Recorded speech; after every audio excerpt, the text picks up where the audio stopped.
All right, thank you for that very warm introduction, and thank you to the LNC for inviting me to be here tonight, especially to Stephen and Paul. I had an opportunity to give a talk earlier this year at the Libertarian Party of California's convention, and so I'm very happy to be able to talk a little bit more, share some of the things that I talked about while I was there to all of you. And I also appreciate the fact that I got to see that show of hands of how many people are familiar with the world's smallest political quiz, how many people have used it or taken it. I suspect a lot of you have used it over the years, and hopefully to a very positive effect. Just a little bit of background on the world's smallest political quiz, as well as my organization, Advocates for Self-Government. So the quiz was actually developed in the mid-'80s.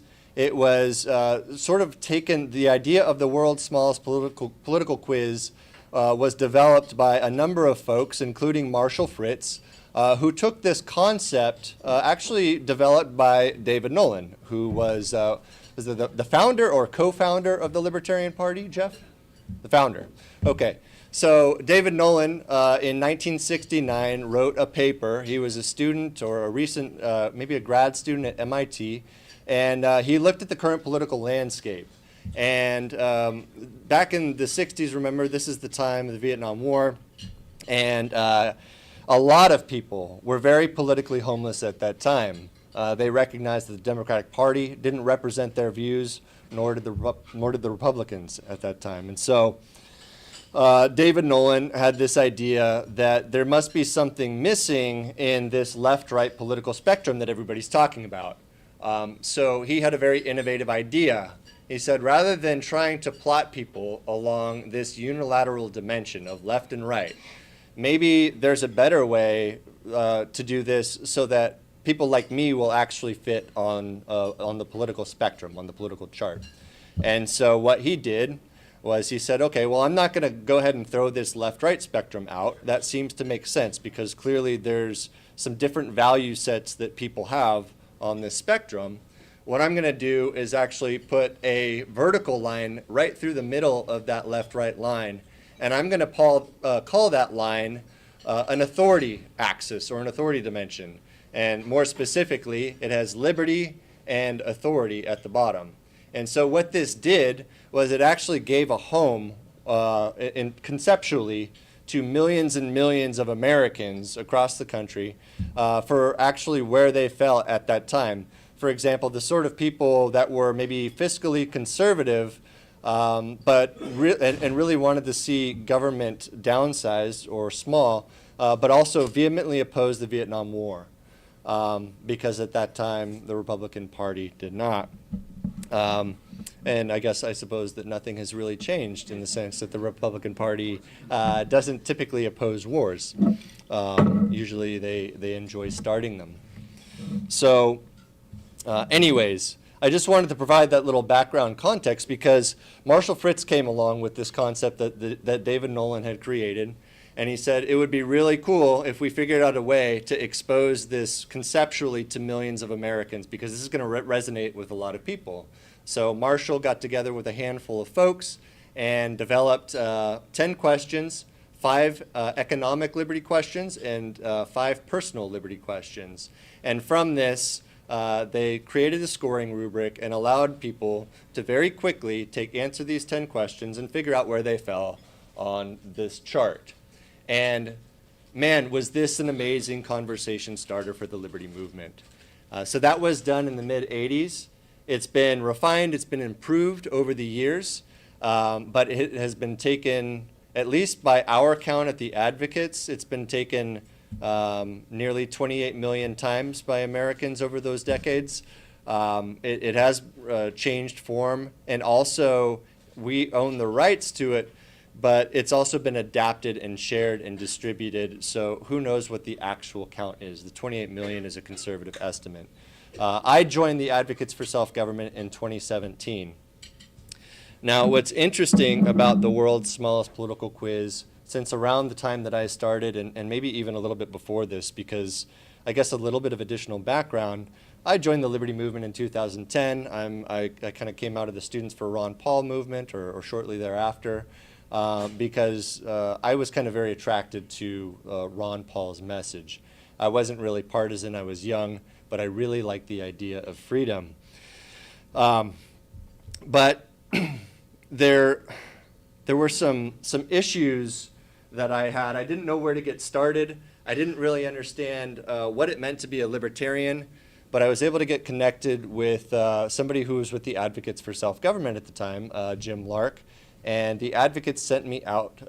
Once I got set up at CSU Sacramento, they sent me out some resources.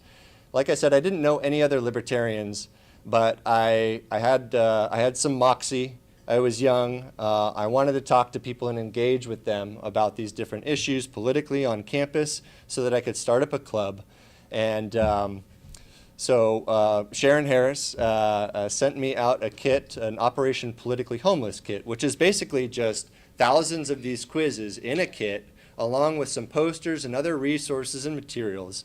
And I took this and I just set up shop during rush week in the quad, and I started talking with people, and it was very uncomfortable because I don't like talking to people like in large groups, or at least I didn't at that time.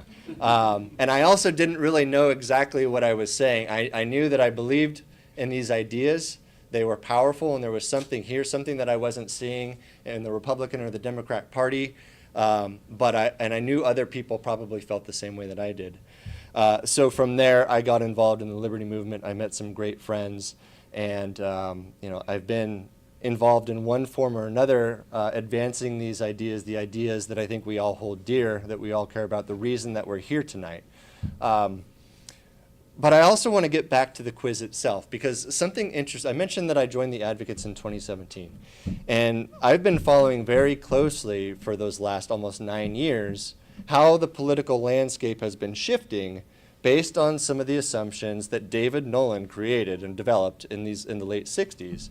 And what's interesting is how, I mean, you can make the case that a lot of these things started happening post 9/11, around the time that the Iraq War started. But what really has shaken things up politically seems to me to be Donald Trump and the populist message that he's been espousing since 2015, 2016. Because what we see in the data when people answer the quiz questions is that, by and large, most people agree on a lot of these personal liberty questions. But where we still see significant disagreement among quiz takers, or where people are opposed, is the economic side of the equation. There is a tremendous gap between what the typical American favors as far as individual personal liberty and what they want government involved in on the economic side. And that tells me that there's still significant opportunity for libertarians to message to and educate Americans about economic policy, about the actual downstream unintended consequences of things like tariffs, of even things like immigration, and so on and so forth. Because the average score on economics usually hovers just under 50%, and it's or 50 out of 100. The personal liberties questions have overwhelming support, and I actually attribute what I would characterize as an overall increase on the social liberties side of the equation is the work that people like us have been doing over the last several decades. I think in many respects, America has actually gotten increasingly more socially liberal in the classical liberal sense of the word. Not to say that there haven't been setbacks, that there aren't problems and issues, but in any case, the problem is that the landscape is shifting in such a way now where, and I think that we've all seen this or felt this, we see this frequently in social media, where it's almost as if there are more dimensions than what David Nolan identified in terms of how people are actually forming their political views. And if I had to say right here, if you were to press me what those dimensions might be, I think that those dimensions would be looking at things like nationalism versus globalism might be a decent candidate for how people are actually coming to some of their political perspectives. And then, of course, there's a cultural dimension that isn't really captured in the personal liberties question sets that we've developed over the years. So certainly, there's a lot of rhetoric around culture war or culture warriors. I think that we see that more. I think we've seen that in the party, in the Libertarian Party. I think that we've seen that very frequently in the left versus right rhetoric. We see that among candidates, and so the challenge I think that libertarians that we find ourselves in is how do we rise above the fray to escape the sort of cultural warrior dimension rhetoric and the national global rhetoric, and try to appeal to the individual liberties that oftentimes many people feel like are being selectively eroded, but also how do you educate Americans about the true nature of very bad national or domestic economic policy as well as international economic policy. And so these are some of the things that we're looking at the advocates. This year, I think we're on pace to have around 600,000 people take the world's smallest political quiz in America. And typically what we see is that during election years, that number exceeds 750,000. But a lot of people ask us, well, what do all these people do after they complete the quiz? And the unfortunate reality is that we haven't been capitalizing on all of the traffic of people that are coming to the site, and that's something that we're attempting to remedy. Of course, people subscribe to our newsletter. We educate them. We offer them resources and information about what it means to be a self-governor, what it means to be libertarian, but we feel that we could do more. And so what we're attempting to do right now is to build out a much more comprehensive post-quiz engagement program that tries to meet people where they are based on how they've answered the 10 questions of this quiz. And anytime they answer disagree, whether it's an economic or a social or personal liberties question, we want to save that as their result and try to figure out a way to move the needle and to get them to actually say, well, maybe there's an opportunity where government shouldn't be involved, or yeah, government should not be involved in these things. Because we've explained to them the problems with the government solutions as well as the benefit of libertarian self-governance. So these are some of the things that we're working on. I don't know exactly how much time I have left, but in the remaining time that I do have, there's a couple things that I want to touch on. One of them is that since the mid-'80s and the world's smallest political quiz was developed, the Libertarian Party has probably been one of the largest user bases of these tools and these kits. I mentioned the Operation Politically Homeless kit. And just speaking from personal experience, as well as experience or feedback that we've received, that I've received over the last 9 years of people who are getting out there and using these resources. It's a phenomenal way to start a conversation that makes a lot of people normally uncomfortable. But if you approach it in the right way, you can win a lot of hearts and minds having these discussions with people. And the Advocates for Self-Government for many, many years has existed to actually help educate libertarians and activists about how to be more effective communicators for liberty. I know that Mary has done a lot of work in that area, as well as Sharon and Marshall and others. And we continue to do that as well. The other thing is, a few years ago, I guess it was actually 2021, we did what's called the Pathways to Libertarianism report. My colleague Jim Babka and I wanted to understand how is it that people found their way into the liberty movement. And so basically, long story short, is we reached out to a number of partner organizations. We said, we've got this survey. We want to give it to your audience and get feedback about, so that we can better understand what actually brought them in and what's kept them here. And the results were pretty interesting. I've got the PDF report. If anybody's interested in looking at that, feel free to let me know after or later, and I can share it with you. And I think we're probably going to do another one next year. But basically, some of the findings were people have their antenna for politics up most around election season. I mean, that's not like a deep insight. I think that makes sense, that most of the time, most people aren't paying attention to politics. But when they are, is during elections, during election cycles. And there is really no better time to engage people in that period. And we see it as far as quiz results. There's always a huge uptick in late September, October, into early November, where we just see huge spikes because people are trying to understand who they should vote for, what their political views are, and they're very receptive to ideas.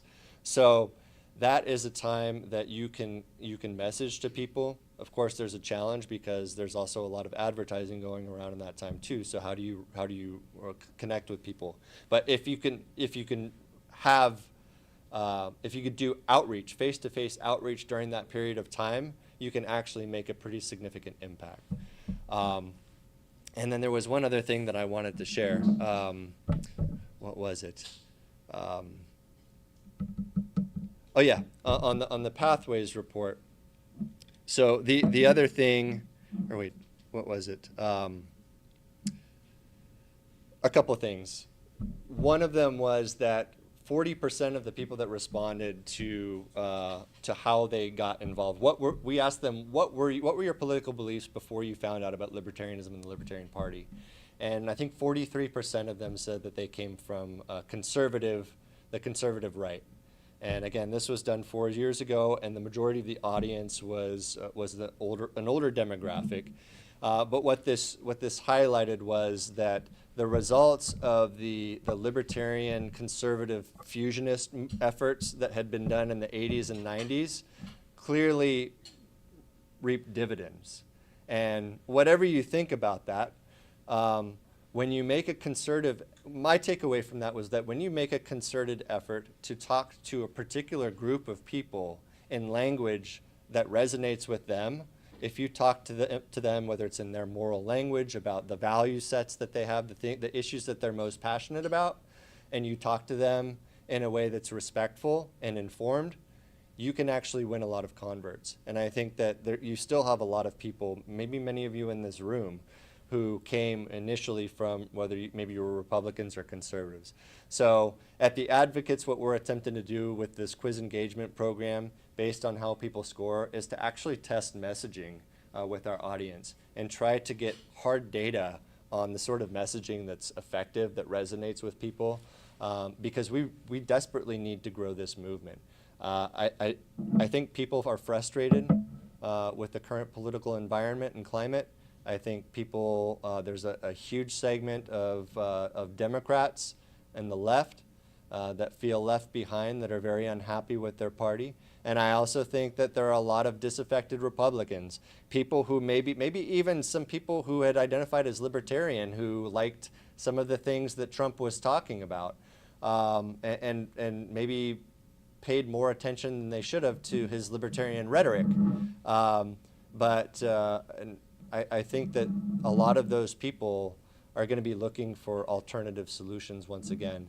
And so I just want to leave you with that I am an optimist, that I think that based on what I've seen so far with the leadership, with Stephen and Paul, conversations that I've had with people in this room and also in my travels, that the Libertarian Party isn't finished, that it's going to grow again. I think that if you continue doing the things that I understand you're doing, membership will grow, because people are just looking for answers. They're fed up with government, and they want real solutions. So, I know this is a fundraiser for the LP, so I would taking my Advocates for Self-Government hat off, I would just say, if you can, support the work that they're doing. If you can't open up your checkbook, find other ways to support and get involved in the movement. Maybe host an OPH event, and like Jess was saying, maybe reach out to me. We can get you quizzes, we can get you kits, and also if you have any particular feedback about the quiz or Operation Politically Homeless kits and ways that we can improve them for you for more effective outreach, I would love to hear those as well. So I'll be around afterwards later this evening if anybody wants to chat more about it. So thank you.